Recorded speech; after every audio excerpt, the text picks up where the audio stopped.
Shalom, perkenalkan nama saya Antonius Mangutudamnamo dengan NIM 1220016. Di video kali ini saya ingin menjelaskan ketidakadilan gender dalam kehidupan masyarakat. Berbicara tentang ketidakadilan gender, kita pahami dulu arti gender. Gender adalah perbedaan atribut, sifat, sikap, dan perilaku yang tumbuh dan berkembang dalam masyarakat. Kata gender dapat diartikan sebagai peran yang dibentuk oleh masyarakat serta perilaku yang tertanam lewat profesionalisasi yang berhubungan dengan jenis kelamin perempuan dan laki-laki.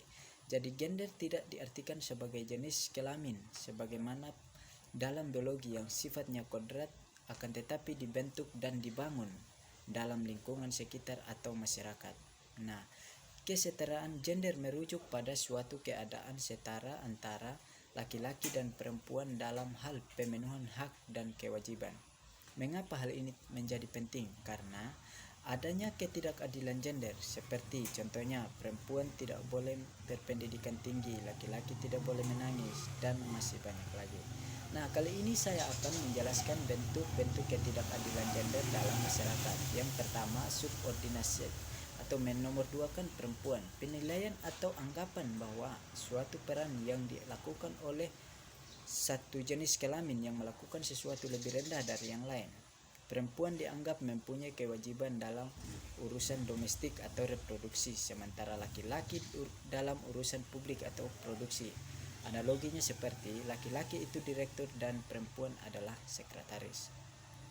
Yang kedua, stereotipe, yang artinya pemberian citra baku kepada seseorang atau kelompok yang didasarkan pada suatu anggapan yang salah. Contohnya, perempuan dianggap cengeng, perempuan suka digoda, perempuan lebih rasional, perempuan emosional, perempuan tidak dapat mengambil keputusan. Kemudian, perempuan sebagai ibu rumah tangga atau pencari nafkah tambahan, dan laki-laki sebagai pencari nafkah utama. Selain itu, ada juga beban ganda dan marginalisasi yang dapat menimbulkan diskriminasi gender dalam masyarakat. Indonesia sendiri tidak luput dari ketidakadilan gender. Menurut Program Pembangunan Perserikatan Bangsa-Bangsa dalam lampirannya yang bertajuk Human Development Report 2018, indeks ketidakadilan gender di Indonesia termasuk yang tertinggi di ASEAN. Dalam laporan tersebut, indeks ketimpangan gender Indonesia tercatat di angka 0,453 poin, berada di atas rata-rata negara ASEAN yaitu sebesar 0,356 poin. Hal ini bisa kita lihat dari beberapa contoh kasus seperti perlakuan tindak kekerasan. Terlebih banyak kasus yang tercatat bahwa perempuan seringkali dijadikan objek kekerasan oleh pria yang tidak bertanggung jawab.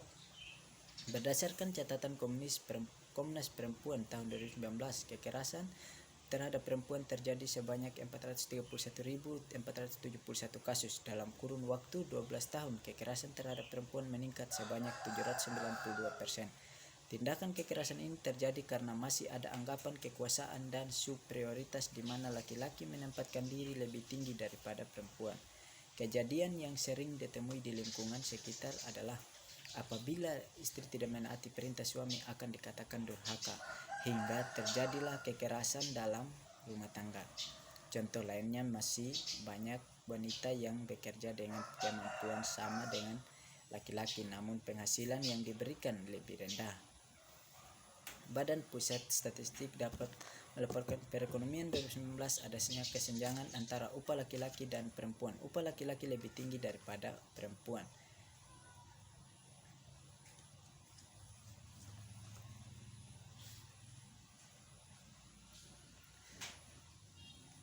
Terlihat jelas tentang ketidakadilan gender. Oleh karena itu, kita harus mengubah sudut pandang kita mengenai gender dan harus menjadi komitmen bersama sebagai upaya yang serius dari masyarakat dan juga pemerintah dalam penguatan dan pengarusamaan gender agar tercipta masyarakat yang jauh dari diskriminasi gender. Sekian dan terima kasih. Shalom.